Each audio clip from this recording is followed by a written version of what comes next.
Hello everyone, Bird Lady Speaks here, coming to you guys with a quick video. And I did realize that I never told you guys how Ginger ended up as a part of my home. So just want to give you guys Ginger's story. Thank you so much for stopping by my channel. If this is not your first time, welcome back. If this is your first time, welcome. I hope that you do decide to join the family and stay by hitting that like button, that subscribe button, and of course ring that ding ding ding, ring that bell. And now this video will more than likely go onto Ginger's channel. If this is on the Bird Lady Speaks channel, go over to Ginger the German Shepherd channel, because that's where most of the Ginger content will be moving forward. But yeah, Ginger, just to jump right into Ginger here, let's see if we can get her to sit down for us again. We're outside and we're training, and her senses are on overdrive right now. It's the birds, it's the wind, it's the bees, it's the dogs up the street, it's everything. So that's why she's kind of whining like that. Ginger, come. Ginger, come. Good girl, good girl. You wanna sit for me? Sit. Good girl, yes. I was trying to get her in frame. Do I have a treat for you? I always have a treat for my sweet girl. I always have a treat for my sweet girl. You want to come right here? Place. Good girl. Sit. Ginger, sit. Yes, sweet girl. Good girl. Let's see what we got. Oh, we running out of treats, girl. She might eat out of house at home. But Ginger is a 2-year-old purebred black and tan German Shepherd. She was born in New York around the time, everything was shut down in COVID. So she's around 2 years old or so, 2.5 years old. And so, like everyone else, her original owner, he was a male. He ended up getting her during the shutdown, and she was in this New York apartment. And if you know anything about German Shepherds, is they have to be socialized. They cannot be in an apartment not being able to be socialized with other people or animals. Socialization is one of the most important things with German Shepherds, as well as them having a job to do and training. Or if not, they do become neurotic, they become destructive, they become everything that you do not want in a dog. So with Ginger, she began to be too much for her New York owner. So her New York owner actually contacted the woman who had her in Atlanta, which was his cousin, and was like, hey, I got this dog, knowing that she was a animal lover. Hey, I got this dog, I can't keep her anymore in this apartment, you have a yard, can you take her? And she was like, yeah, we'll see what happens. If everything works out, then if nothing works out, then I pay for your trip back. If it does work out, I'll keep her. So keep in mind, this woman is 72 years old, and Ginger is about 70 pounds. So needless to say, where you going, mama? Hold on. Let's let you run out on your long lead. You can go. You can go if you want. You can go. It's okay.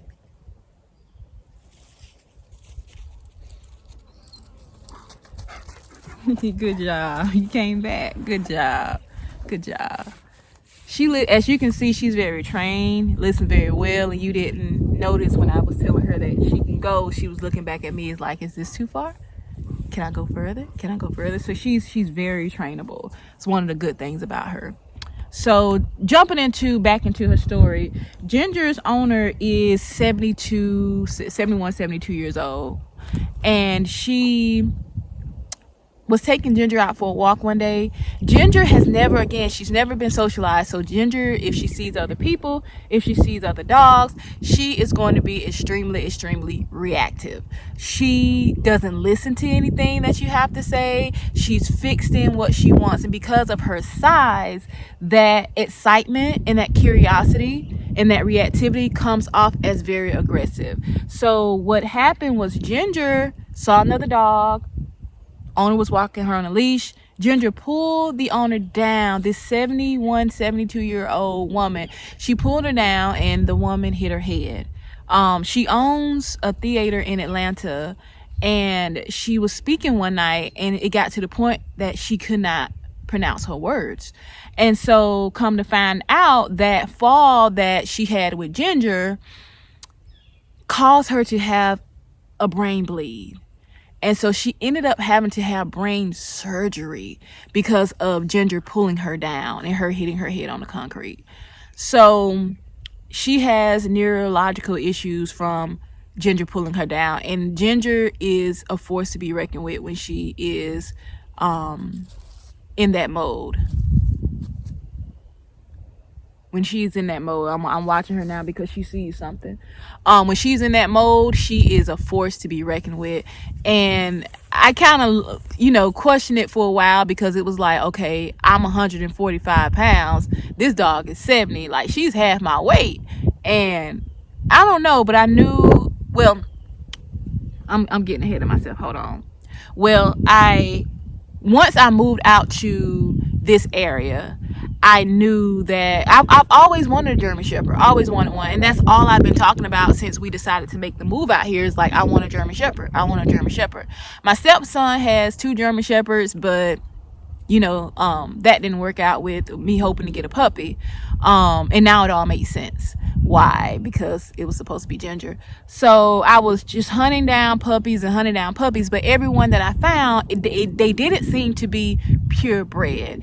And the ones that were within my price range were like the white ones or the black ones, and I wanted a black and tan, the standard German Shepherd look. Ever since I fell in love with German Shepherds when the movie came out, and I'm sorry y'all, she's just, her senses are on overdrive right now, so that's why she's whining. Come on. So the wind is blowing. There's no telling what kind of smells that are coming her way. So I'm just gonna let her be a dog. I'm just gonna let her explore. She has to get used to these different sounds and these different smells. But getting back into it, I've been wanting a German Shepherd ever since the movie. It was with James Belushi or John Belushi. I think it was with James Belushi, and it was like he was a police officer. He had this German Shepherd, and I fell in love with them at that time. And we lived in the project, so we couldn't have a dog. But I fell in love with German Shepherds. K9 is the name of the movie. So when I got older and I decided to get a German Shepherd, I began to look into them, and I'm like, I was living in apartments in Atlanta, and I'm like, I can't have a German Shepherd. Oh. When I became older and on my own, I lived in apartments in Atlanta and everything. I still didn't have the space to get a German Shepherd. I knew even from that movie that you had to socialize and you have to have space. You have to work them out. You have to exercise with them and all those things. And I knew I didn't have the time to do all of that. So I didn't get one. So when we made the choice to move out here, I knew it was time for me. And I've been talking about it for months. I'm going to get me a German Shepherd. I'm going to get me a German Shepherd. I'm going to get me a German Shepherd. So I had been shopping for German Shepherds here in Georgia, and the prices of them for a standard black and tan was like up to $8,000 to $10,000. And I'm like, I'm not paying that for a dog. Ginger, it's okay. It's okay. Chill, okay? Chill. That's right. Chill. Don't knock over my damn. You so big. Good girl. But and that's all I had been talking about is getting a German Shepherd once we decided to make the move to out here. So I started shopping for German Shepherd puppies, and I could not find German Shepherd puppies. And when I did, it was like $10,000 for a German Shepherd puppy. I'm like, no. So I talked to Kai and Tom from the port section. I talked to them, and they were going to help me find one in Florida.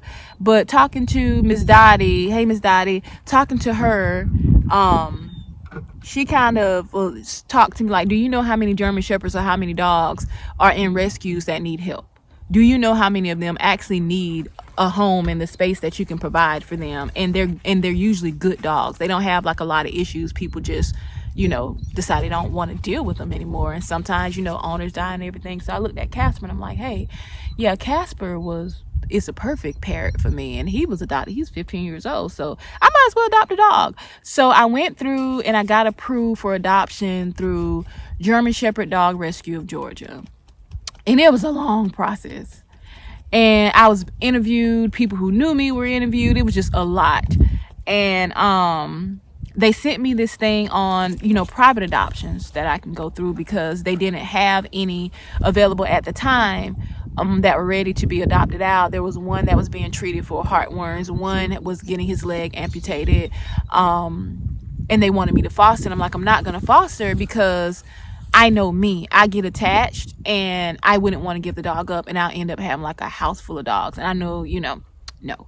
So they was like, okay, so what we're going to do is we're going to send you a list of people who have private adoptions. We help them out to find homes for their still adoption fees. You're still going to have to pay adoption fees or whatever, but this will kind of help you get to know the dogs a little better, and you won't have to worry about, as much as you would have to worry about with us. So I'm like, okay, cool. So let you guys see her. So I was looking at I think it was like 8 dogs. Oh, she's trying to get a bee. She's probably gonna knock over my phone. She's always chasing bees. But it's okay. It's all right. My phone's about to die. We're gonna have to make this quick.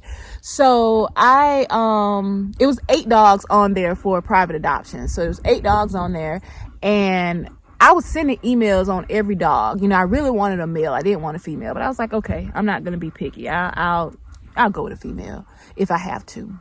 So Ginger was number 7. I get to Ginger and I look at her picture and I said, that's my dog. Before I even talked to her, talked to the owner, sent the email, I said, that's my dog. So I sent the email about Ginger.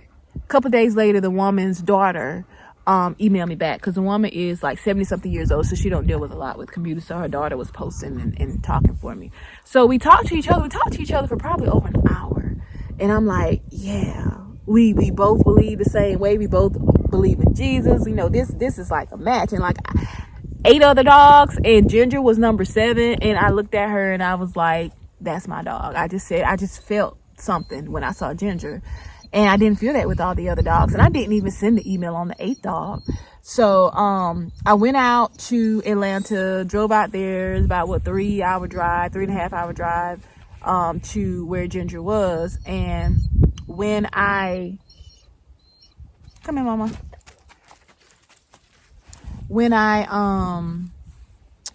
on.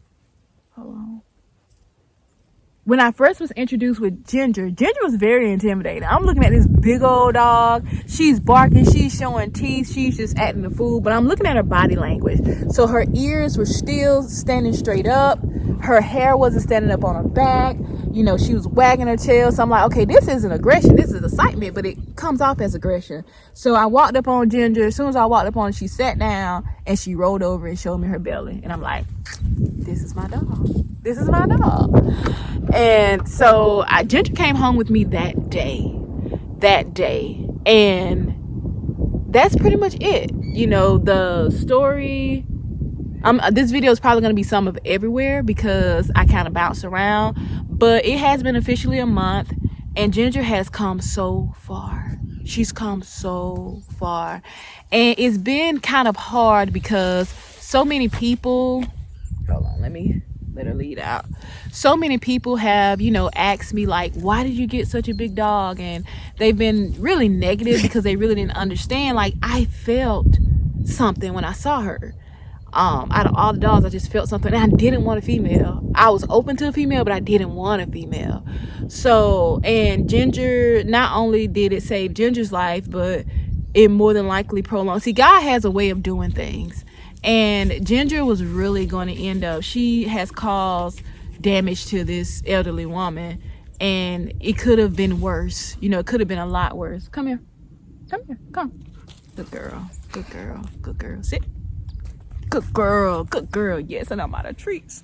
I might have some crumbs. I ain't even got no crumbs. Hold on, let's check this pocket. No treats. I'm so sorry. I had no treats. I'm so sorry. But I just give you some love instead of treats. That's better than any treats. But yeah, so that's pretty much Ginger's journey, and I hope you guys continue to follow us because she's come so far with her reactivity. You see how, you know, her obedience is just there, but we still have a long way to go with socialization.